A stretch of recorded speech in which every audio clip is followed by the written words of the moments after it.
오늘은 에베소서 1장 7절에서 14절 말씀을 통해서 그리스도 안에서라는 그 제목으로 말씀을 나누었으면 합니다. 제가 이전에 그런 비슷한 얘기를 한번 들었던 것 같기도 한데요. 제가 중학교 때, 중학교 때인 것 같네요. 그때 많이 불렀던 찬양 중에 그런 찬양이 있었습니다. 나 구원받았네, 너 구원받네, 우리 구원받았네 라는 찬양이다. 나 구원받았네, 너 구원받았네, 우리 구원받았네. 나 구원받았네, 너 구원받았네, 우리 구원받았네. 그런 찬양이 있었습니다. 그 당시에 멜로디는 좀 단순했었죠. 하지만 그 메시지 속에서는 지금처럼 화려하고 세련된 또는 아름다운 멜로디는 좀 덜할지 모르지만 복음의 메시지를 아주 명확하게 드러낸 것이 참 많았습니다. 그러나 그럼에도 불구하고 사실 그 당시에 그 구원의 메시지에 대해서 알고는 있었지만 좀 분명하게 깨달음이라든가 제대로 된 그 정립은 별로 이루어지지 않았던 면도 있었던 것 같습니다. 그런 단어들이 있습니다. 구원받았네라는 그 말도 그렇지만 그 구원받았네라는 말하고 같이 많이 쓰였던 말 중에 구속이라는 단어가 있습니다. 성경 속에서 그 구속. 지금 이제 에베소서의 말씀에서도 지금은 이제 속량이라 번역되어 있지만 옛날에는 구속이란 말로 번역되어 있기도 했었습니다. 그런데 저는 이 단어를 좀 착각했던 면이 좀 있었습니다. 구속. 이 구속으로 알았다는 거죠. 형사에서 법정에서 이렇게 그 경찰에서 구속되는 그런 모양을 했습니다. 그런데 이 구속은 그런 구속이 아니었습니다. 뭐죠? 구속은 구원하고 이 해방시켜준다는 의미를 지니고 있습니다. 구속은 이게 갇히는 거죠. 자, 그런데 이 단어가 한자가 다르다는 것을 깨닫고서는 저는 상당한 은혜를 많이 받았습니다. 왜일까요? 가끔 신앙생활을 하면서 그 교회 다니라고 하면은 힘들어하는 사람들이 있습니다. 그런 것들 예쁜 뭘까요? 술이라든가 담배라든가 또는 여러 가지 좀 더 아주 좀 거룩하게 살아야 될 것 같으니까 그런 부분에 제한을 받는다고 생각돼서 교회에 오는 거를 좀 힘들어하는 사람들이 있습니다. 그러니까 교회 나가자고 하면. 자, 그런데 그 사람들의 의식 속은 결국 뭘까요? 구속을 예수 그리스도 안에서 그냥 억압받는다고 생각을 하는 거예요. 그런데 진정한 신앙은 뭐요? 그것이 구속이 억압이 아니라 해방을 얘기해 준다는 거예요. 아니 그러면은 술이나 담배 먹어도 된다는 얘기입니까? 그런 의미가 아니라 진정으로 해방돼야 될 것들에 대해서 해방된다는 거예요. 사실상 술이나 담배 어쩌면 그런 문화들은 지역적인 문화입니다. 목사로서 그것을 그냥 받아들이라는 얘기를 하는 것이 결코 아니라 그거는 본질적인 문제는 사실은 아니라는 것이죠. 보다 더 중요한 부분들을 가지고 나아가야 된다는 것입니다. 예를 들자면 그겁니다. 내비게이션 같은 것들이 요새는 잘 안 쓰기, 핸드폰으로 많이 써서 그렇긴 하지만 내비게이션에 있어서의 목적은 뭡니까? 단순히 정말 모양이 이쁘다, 색깔이 마음에 든다, 그거에 집착해야 됩니까? 아닙니다. 목적지를 제대로 알려주고 빠른 데를 알려주느냐가 제일 중요한 것입니다. 마찬가지라는 거죠. 교회 다니는 그 목적은 술이나 담배 그 너머서의 보다 본질적인 문제로 나갑니다. 뭐요? 속량, 바로 구속, 바로 해방시켜준다라는 그 의미를 지니고 있다는 것입니다. 만약 어떤 사형수가 죽기 전에 그런 얘기 많이 하지 않습니까? 죽기 전에 소원이 뭐냐 그러면 정말 맛있는 음식 한번 먹어보고 싶습니다. 그래서 맛있는 음식을 차려주는 경우가 있다 그래요. 자, 그런데 어느 사람이 1년이면 나가는 사람이에요. 한 2, 3일이면 나가는 사람이에요. 그런데 그 음식 먹고 싶다고 저 사형수가 되고 싶습니다라고 얘기하는 사람이 있을까요? 그런 사람이 있으면 미친 사람이라고 생각할 겁니다. 그런데 바로 이 신앙의 문제에 있어서 그런 어리석은 선택을 하는 사람들이 있어요. 담배 한 개 때문에 구원 문제를 포기할 겁니까? 그건 아니잖아요. 보다 본질적인 부분들의 해방을 하나님께서 우리에게 주심에도 불구하고 그것을 깨닫지 못하고 산다는 것입니다. 그래서 우리는 이미 에베소서 그 첫 번째 인사말에서나 지난주에 있었던 그 말씀을 통해서도 이 교회라고 또 신앙이라는 부분들은 그렇게 단순한 것이 아니라는 것을 보았습니다. 특별히 지난주와 이번 주에 다루는 본문 3절에서 14절은 몇 문장이요? 한 문장이라고 했어요. 한 문장. 그죠? 물론 이게 저도 해석을 함에 있어서는 또 이 개역 개정판에서는 이렇게 나누어서 풀어놨었지만 이거는 한 문장이라는 얘기를 했습니다. 그러면서 이 한 문장이 어떻게 되어 있다고요? 제일 처음에 3절은 뭐로 시작합니까? 찬송하기로 따라고 되어 있습니다. 그리고 그 제일 14절에서도 찬송하게 하려 하시냐고 하면서 바로 찬송의 목적이 나옵니다. 그런데 이 찬송이라는 것을 지난번에도 이야기를 했었죠. 찬송은 그냥 찬송을 하면 뭐예요? 이거는 아프죠. 그러나 진정한 찬송은 뭡니까? 그 나에게 베푸신 은혜에 대한 감사에서 자발적으로 나오는 것입니다. 그럴 수밖에 없게 돼버리는 것입니다. 그런데 바로 그러한 대표적인 이유 중에 하나가 뭡니까? 바로 이 속량의 문제라는 것입니다. 예수 그리스도께서 나를 속량해 주셨다라는 그 사실, 해방시켜 주셨다는 사실, 자격이 없음에도 불구하고 죄로 인해서 이제는 죽을 수밖에 진정한 의미에서 구속되어져, 죄로 인해서 구속되어졌던 내 자신을 또 다른 의미의 구속으로서 해방시켜 주신 그 사랑에 기뻐 외치는 거라는 것입니다. 근데 이 속량이라 하는 것이 어떤 것인지를 좀 살펴보았으면 합니다. 7절입니다.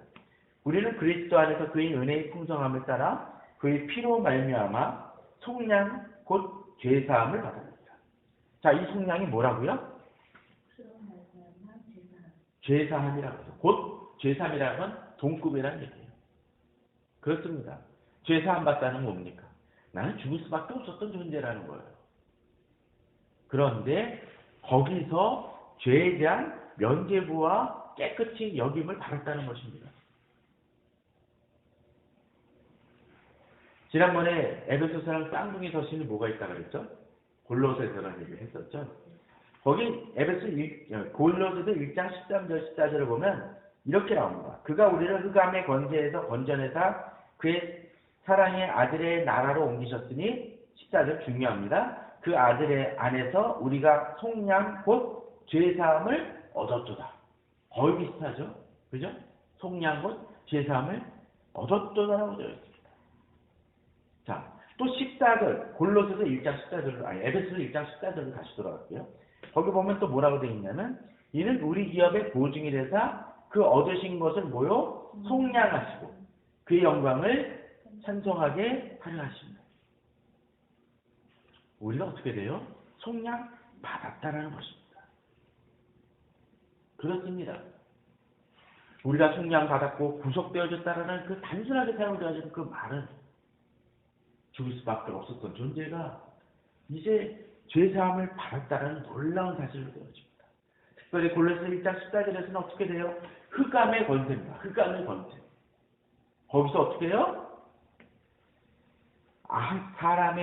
사랑의 아들의 나라로 옮겨졌다라고 골로새서에서는 표현해 주고 있다는 것입니다.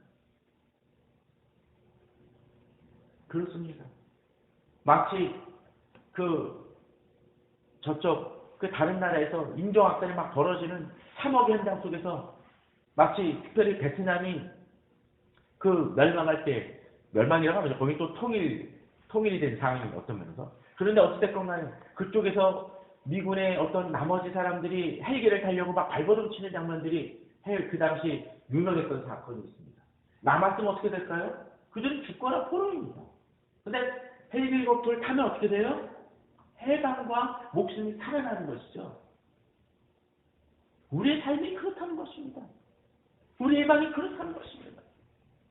암흑의 권세에 있었던 우리가 아들의 나라로 옮겨지는, 이제 그 시민권이 바뀌어지는 역사가 이 속량이라는 의미를 지니고 있다는 것입니다.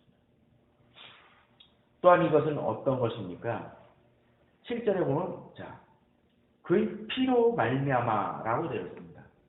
자, 이 속량이라는 부분은 그냥 대충 치러지는 값없는 것이 아니죠.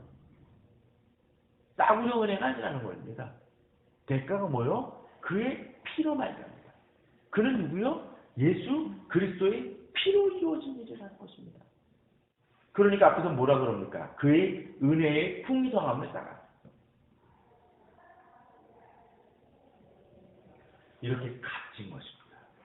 우리의 속량은 그렇게 값진 것입니다. 이 속량의 기쁨을 알게 되니까 어떻게 돼요? 찬양을 할 수밖에 없는 것입니다. 이 속량의 가치를 우리는 알아야 됩니다. 그걸 느끼지 못하니까 크리스찬의 삶의 기쁨이 없습니다. 은혜의 풍성함.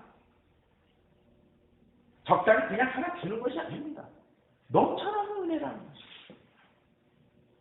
그 기쁨을 우리가 누리며 살 수 있어야 될 것입니다.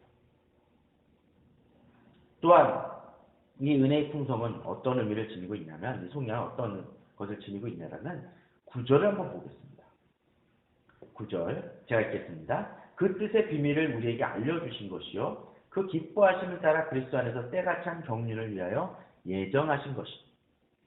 자, 이 뭐가 있다라고요? 무슨 비밀이 있어요? 그 뜻의 비밀이라고 되어 있습니다. 그 뜻의 비밀. 무슨 얘기입니까? 우리의 속량은 뜻이 있는 속량이라는 거예요.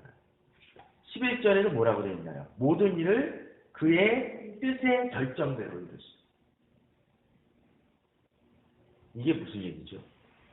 하나님의 속량하심에 있어서는 분명한 목적성이 있다는 것입니다.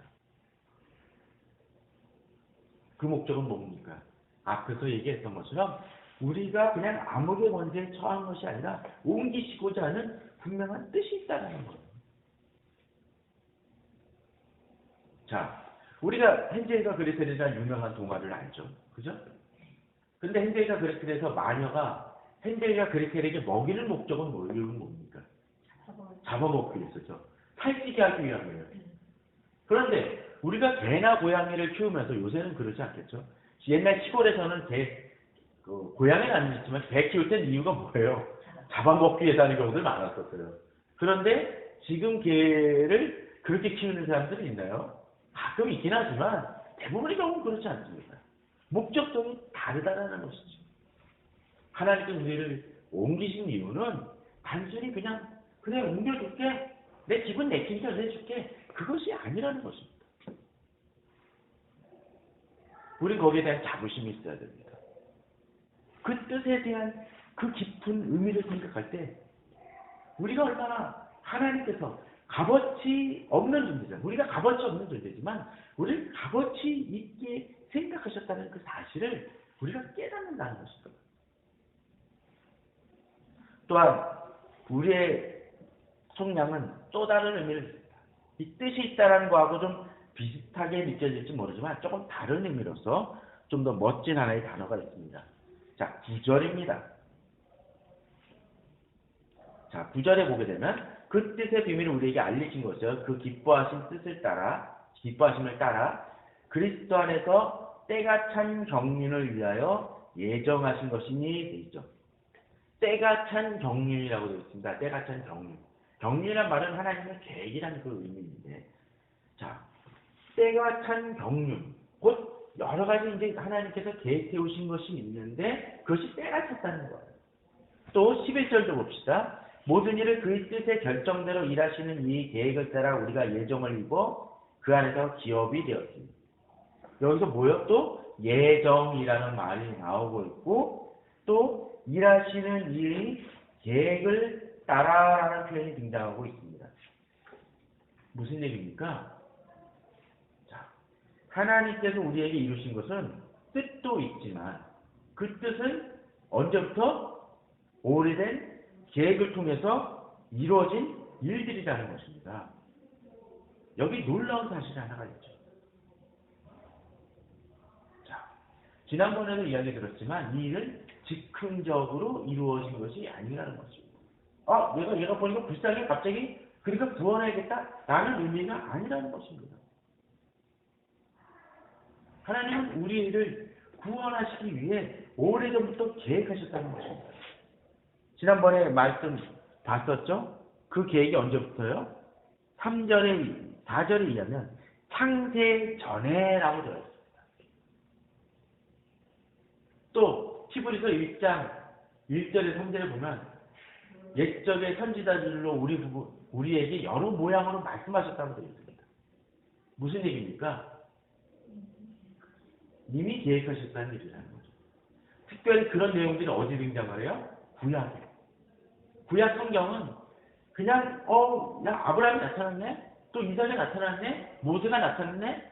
또 모세가 나타나서 홍해를 갈랐네? 라고 그냥 담는 것이 아니에요. 그 계획 속에 뭐가 있다고요?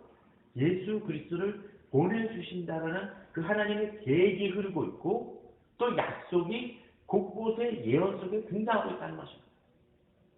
만일 이 구약이 한 사람에게 쓰여졌다면 그냥 어떤 사람이 즉흥적으로 그냥 대충 썼나 보다라고 생각할지 모르지만 한 작가가 그러니까요. 그런데 이 구약은 몇 사람? 수십 명의 사람이 쓰여졌고 오랜 세월을 거쳐 쓰여진 것입니다. 그런데 그 성경들이 어떻게 돼요? 한 가지 목적을 가지고 쓰여졌다는 것입니다. 그러니까 놀라운 것이죠. 하나님은 우리에게 말씀하시기 위해 오래전부터 바로 그 계획을 가지고 그 계획을 이루어 나가시기 위해 준비하시고 이루어가고 계셨다라는 것입니다. 여기에 놀라운 비밀이 있는 것입니다. 그것은 무엇입니까? 우리를 그만큼 사랑하시고 아끼셨다는 얘기죠. 그러게 이 구원을 깨달으면 깨달을수록 더욱더 기쁨으로 넘치고 더욱더 은혜를 경험하게 되는 것입니다. 마치 한 걸음 한 걸음 한 걸음 볼 때마다 지금 당장은 우리가 무엇인지 알지 못하지만 우리를 인도하시는 계획을 경험하는 것입니다. 그러한 하나님의 놀라운 경륜이 있기 때문에 지금 우리가 살아감에 있었어도 어떤 때는 답답하고 이것이 막힌 것 같고 힘든 그 상황 속에서도 나를 구원하신 정말로 은혜의 풍성함을 통해 따라서 자기 아들을 십자가에 달려 죽으시기까지 우리를 구원하신 그 주님의 손길이 우리들의 삶 곳곳에서도 역사하신다는 그 사실을 우리는 깨달아야 된다는 것입니다. 그런 사실들을 어떤 사람들은 깨닫고 사는 사람들이 있습니다. 하나님과의 관계가 소통이 되는 사람들은 그걸 깨닫습니다. 그런 거 있죠? 영화 속에서나 또는 드라마 속에서 여러 가지 복선을 여러 군데 깔아놓습니다. 밤에 일어날 일들이 복선을 깔아놓습니다. 근데 둔감한 사람들은 뭐예요? 그거 하나도 못 봐요. 그리고 이렇게 나중에 이렇게 되는지 왜 저렇게 되는 거야? 라고 얘기하는 사람들이 있습니다.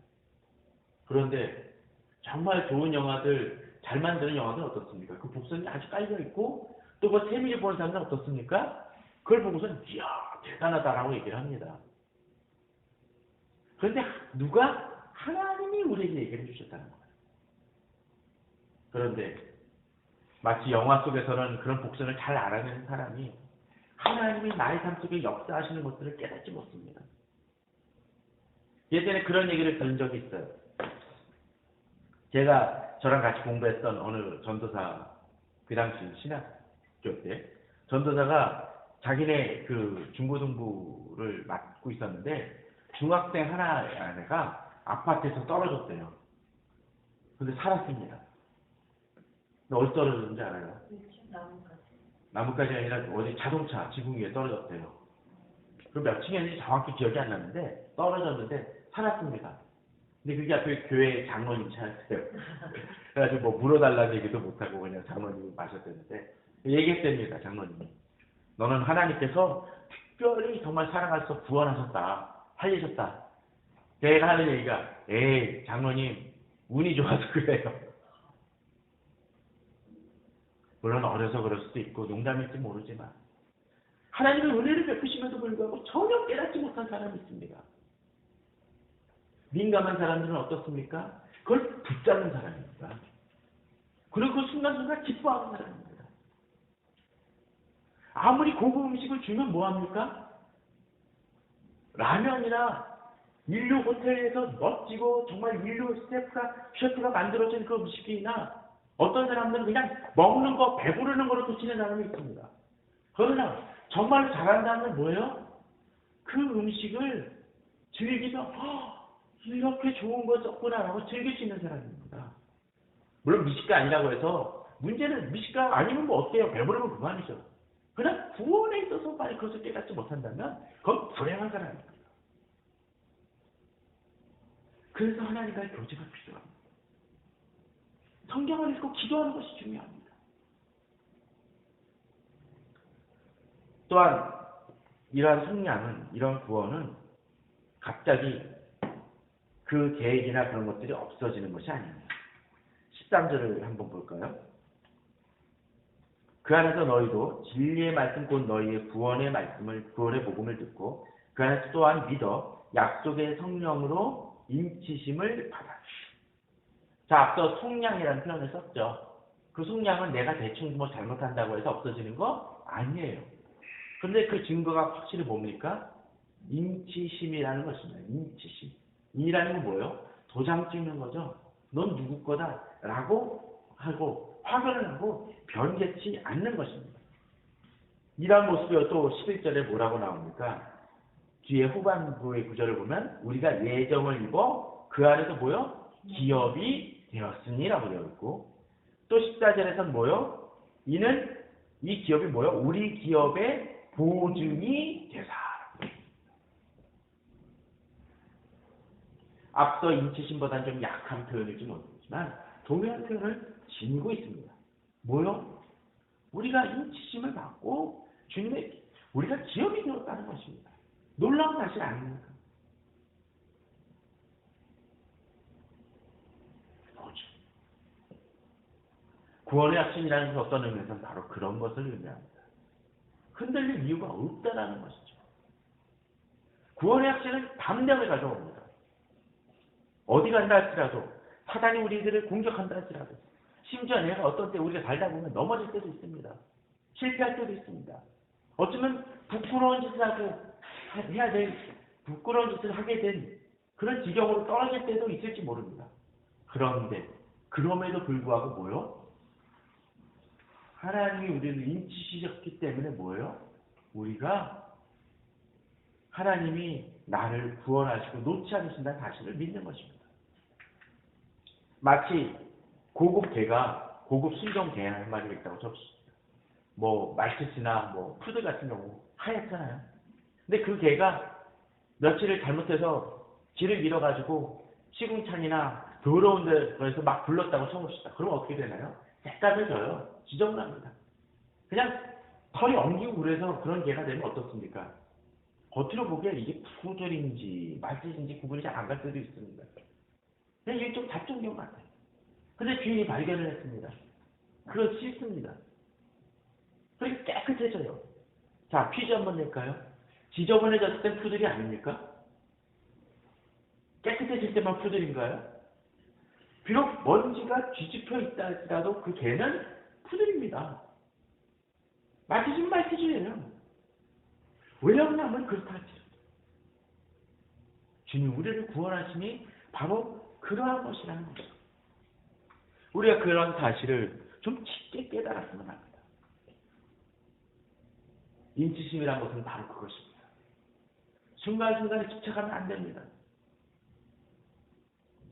마치 특별히 우리나라는 그렇죠. 증시가 조금만 오르면 막 사람들이 기뻐하다가 조금만 떨어지고 막 그러고 사람들이 얘기를 해요. 증시 떨어져서 뭐 누구누구 회장의 주식 감정가가 뭐 몇천억이 줄어들었다는 등 얘기합니다. 그런데 그것이 단순한 상승세 곡선에서 이루어진 일이라면 잠시 떨어지는 건 그게 중요한 부분이 아니에요. 사람들은 얘기합니다. 조금 잘 산 것 같으면은 조금 성경 잘 들어오면 하나님이 계시다고 믿다가 또 조금 못하면 하나님께서 날 버리셨나 보다고 생각을 합니다. 아닙니다. 그런 감정의 문제와 상관없이 하나님은 나를 붙들고 계시다라는 그 사실을 믿어야 된다는 거죠. 그런 믿음은 어떻습니까? 지금 내게 조금 어려운 일이 있다 할지라도 그것이 나의 절망이 되지 않는다는 믿음이 있는 것입니다. 거기 답을 모른다 할지라도 그러한 믿음을 가지고 나아가는 것이죠. 그런데 여기서 우리는 한 단계 더 나아갑니다. 자, 10절을 한번 보죠. 10절 한번 같이 읽어보겠습니다. 시작. 하늘에 있는 것이나 땅에 있는 것이 다 그리스도 안에서 통일되게 하려 하심이니라. 자, 뭐요? 하늘에 있는 것이나 땅에 있는 것이 다 그리스도 안에서 통일되게 하려 하십니다. 예수 그리스도의 구속이 어디까지 미칩니까? 하늘 땅을 다 그리스도 안에서 통일시킨다는 것이죠. 종종 사람들이 착각하는 것 중에 하나가 예수 그리스도의 구원을 나 혼자만의 구원으로 생각을 합니다.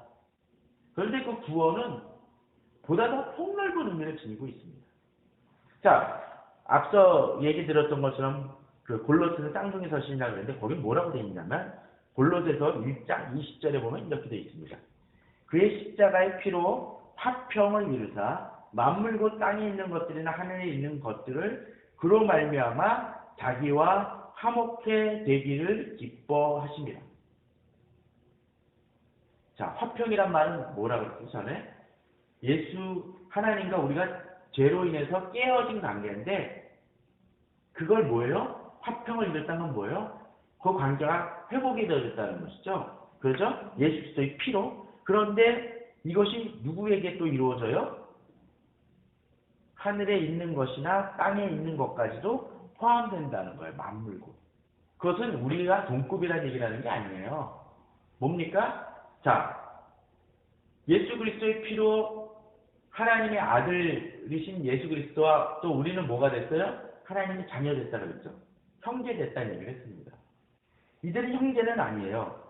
그런데 뭡니까? 예수 그리스도 안에서 통일된다는 얘기는 예수 그리스도께서 이 모든 만물을 다스리신다는 얘기인데 그러면 예수 그리스도와 형제된 우리, 특별히 교회 공동체가 이 세상을 다스릴 수 있는 권세가 주어졌다는 걸 의미합니다.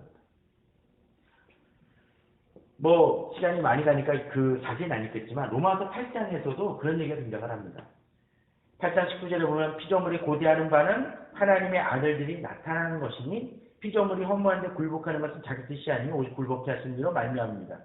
그 바라는 것은 피조물도 썩어짐의 종로를 탄 데서 해방되어 하나님의 자녀들의 영광의 자유에 이르는 것입니다. 피조물이 뭐 한다고요? 탄식해요. 뭐 하기를? 하나님의 아들들이 회복이 되어져서 이제 자기들도 해방되기를 원한다는 거예요. 자, 그러면 그 구원과 하나님의 계획은 너무나 놀랍습니다. 궁극적으로는 이 모든 회복이 창세기 때 깨어졌던, 타락으로 깨어졌던 그 모습이 궁극적으로는 예수 그리스도의 오심을 통해서 하늘나라에서 완전하게 회복이 되어지겠지만 지금도 뭐요? 우리에게 이 세상을 통치할 수 있는 뭐가 주어져? 권세가 주어졌다라는 것입니다. 놀라운 일이죠. 그러기에 우리는 단순히 교회 안에 멈춰진 사람들이 아니라는 것입니다. 교회가 어떤 교회들이 하다 보면 뭐 예산 세울 때 지금 예산 세우고 아마 이제 곧 뭐 공동회의나 재직회 통해서 이것들을 통과시키는 그런 작업들을 하겠지만 그때 많은 교회들이 머물러 있는 것이 자기 교회만 머물러 있습니다. 아닙니다. 교회는 그 영역을 넘어서야 됩니다. 선교를 나가야 되고 또 구제에 힘쓰는 많은 이유 중에 하나가 또 어떤 교회는 그러죠.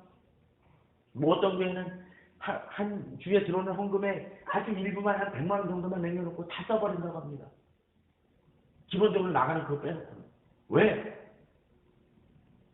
이 돈마저도 주관하시는 분이, 주관하는 사람이 단순히 회계 집사나 그런 사람들이 아니라 하나님께서 역사하신다는 걸 믿기 때문에 주님이 주시는 그 일을 위해서 그 모든 것을 드리는 노력을 해야 한다는 것입니다.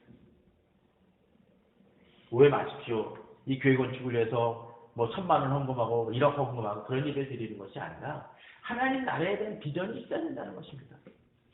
예전에 우리나라를 들썩였던 야벨기 기도라는 책이 있죠. 사람들이 많이 오해했습니다. 그 책은 단순한 기복적인 신앙과 그 단순히 물질만을 구한다고 생각이 되는데 그 책의 저자는 그런 토를 합니다. 하나님의 나라의 확장을 위해서 이 하나님께서 우리에게 복 주신다는 개념입니다. 좀 다르죠? 내가 그냥 배부르고 물질이 채워지기 위한 구함이 아니라 하나님의 나라를 위해서 내게 복을 달라라고 구하는 것입니다.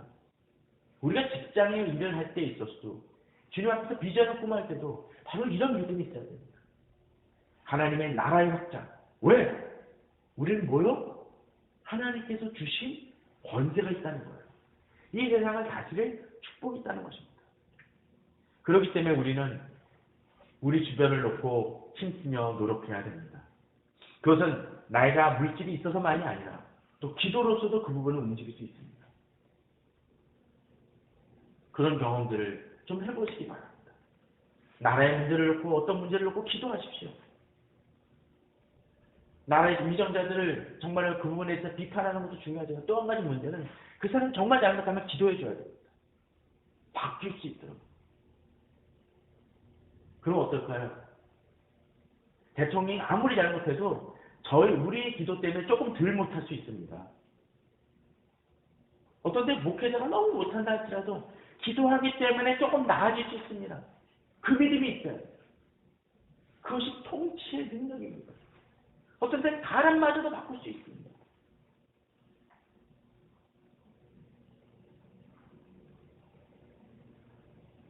어떤 때 우리는 마치 이런 것 같아요.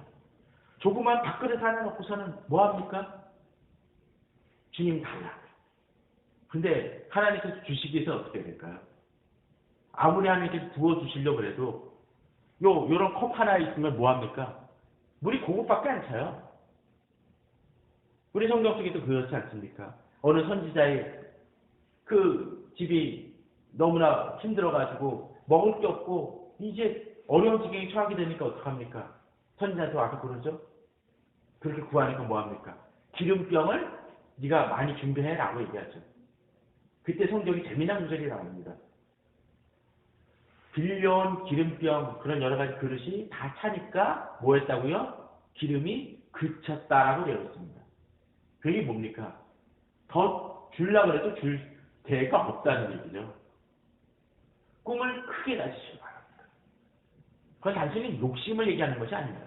다시 얘기하지만 하나님의 나라, 내가 이곳을 다스려야 되는데 그러기 위해서는 그 능력이 주어져야 된다는 것이죠.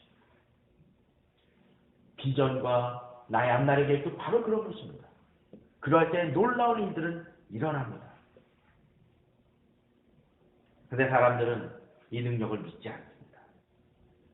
어떤 때 사람들은 이 능력을 내 뜻과 내 욕망으로 치부합니다. 제가 보지 않고 이야기하기 때문에 틀릴 수 있다는 전제를 깔고 얘기하지만 최근에 리들리 스코트라는 감독이 해서 엑소더스라는 영화가 개봉을 했죠. 개봉했나요? 한국으로 알겠습니다. 뭐 신들의 전쟁인가라는 부제가 붙었습니다. 사실 이 엑소더스 장면, 엑소더스라는 그 영화가 왜 안 나오나라는 생각을 참 많이 했습니다. 예전에 찰턴 헤스턴이 주연을 했던 10개라는 영화가 있었죠. 그죠? 사람들이 그 영화는 너무 감동을 합니다. 그리고 나왔던 영화가 뭡니까? 이집트의 왕자라는 거죠. 그런데 이집트의 왕자까지만 해도 좀 나은데 이 엑소더스는 좀 많이 다르다고 합니다. 여러 가지 재앙이 이제 등장을 하지 않습니까? 이집트에 재앙이 나오는데 안 봤으니까 미리 인터넷 도는 것을 설명을 주고 하는 거에 전제를 깔고 얘기를 해요. 틀리면 수정을 해야 되니까. 근데 거기 그러냐면 뭐 이런 강이 피로 변한다는 얘기 있지 않습니까? 근데 거기는 그러냐면 아구가 많이 나타나서 모든 것들을 사람이나 모든 것을 살려고 하니까 뭐가 돼? 핏물이 된다는 거예요. 다른 것들도 그런 재앙식으로 풀어가는 것들이 좀 있다고 합니다. 심지어는 모세가 십계명을 드릴 때도 직접 새기는 장면이 나온다고. 접근 방법이 다르죠. 철저하게 인간 위주의 인간이 이해할 수 있는 방법으로 접근을 한다는 것입니다. 물론 그런 장면이 있을 수도 있겠죠. 성경에 명확하게 설명이 안 되면 그런 분도 있을지 모릅니다. 그러나 그 기본적인 전제 속에서 그들이 깔고 있는 건 뭡니까? 이해 안 되면 난 못 믿겠다는 것이죠. 그런데 미안한 얘기로 정말로 그들이 믿지 않는 정말 말도 안 되는 걸 믿는 게 뭡니까? 말도 안 되는 지금 B급 문화들 아닙니까? 명확한 근거 없이 UFO라든가 음모론을 퍼뜨리는 것이 사실 그들 아닙니까? 영화 속에서 오히려 하나님의 그 부분은 이제는 그런 식으로 치부하면서도 슈퍼히어로가 얼마나 많이 등장을 하는데 그걸 즐기면서 야 지겹다 재밌다 막 즐긴다고 얘기합니다. 말도 안 되는 액션을 펼칩니다.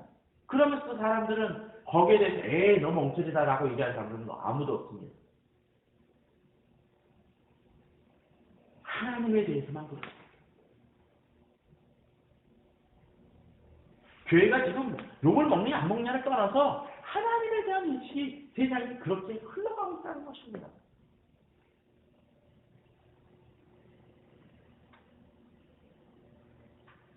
이제 우리는 분명히 알아야 됩니다. 우리 속량이 어떤 의미를 지니고 있는지를 알 때 우리는 달라집니다. 그런데 결론적으로 이 얘기를 드리고 싶습니다. 오늘 읽었던 7절에서 14절에는 계속적으로 반복되는 구절들이 있습니다. 그 구절이 아니라 그는 어절이 있습니다.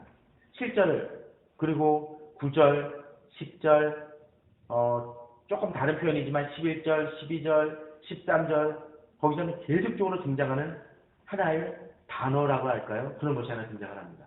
혹시 뭔지 아십니까?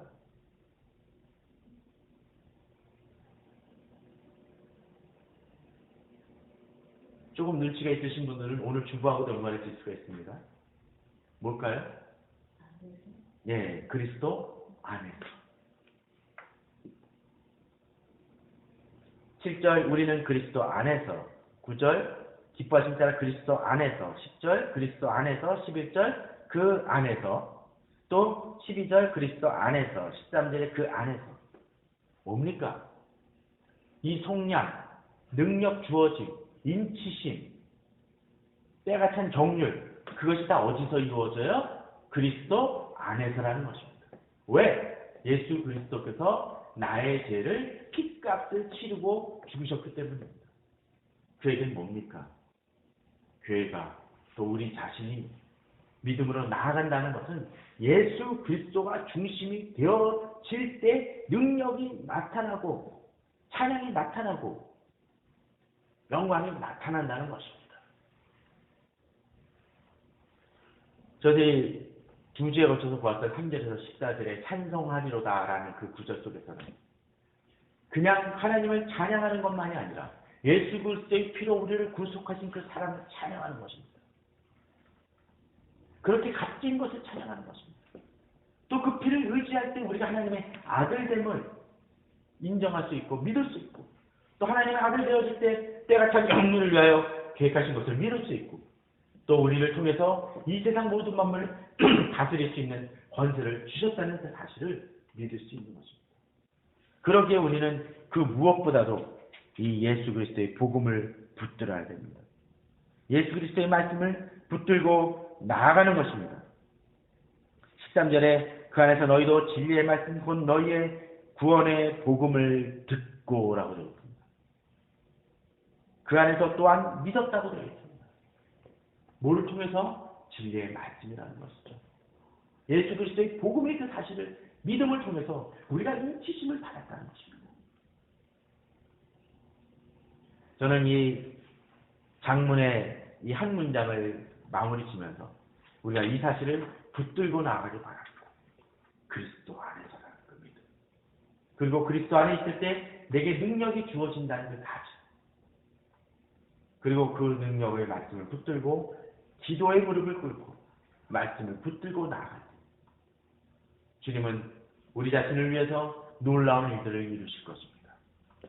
비록 내가 세상적인 권세는 없고 부는 없고 능력은 없을지 모르지만 누구 안에 있을 때? 그리스도 안에 있을 때. 또 비록 우리 교회가 아직 작고 힘이 약할지 모르지만 우리가 주 안에서 기도하고 복음을 붙들 때 주님은 놀라운 일들을 이루신다는 그 사실을 믿고 믿음으로 나아가시는 우리 성도님들 되시기를 주님의 이름으로 축원합니다.